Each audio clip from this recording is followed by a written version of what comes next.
Good morning mga lodi. Yan ang pagagana namin ha. May masaya na. Pero nga rin kami sa tester yung naglalagay na aquatic protection para hindi agad tutuklad sa ulan. Yan times namin. Marami pa. Ano pa yung railing sa likod. Ang gilid yan. Yan. Tapos si Rico Pono, ang aming welder. At si Gregorio de Pilar na malagay dito na ano, parang ventilation ng parking para makapasok ng hangin sa baba.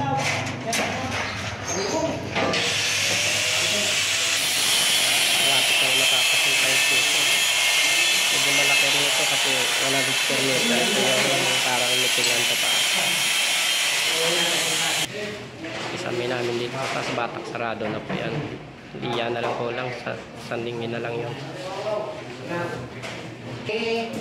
Yan na rin yung ano, kisame ng office. Nagawa na rin, may konting tambol. Ayaw nila ng ano, ng home light kasi stakan o ng alikabok, kaya tambol na lang.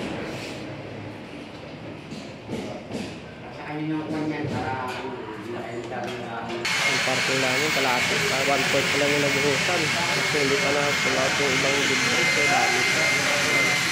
Mga patag lang sa kabila, ayusin pa yung mga plumbing.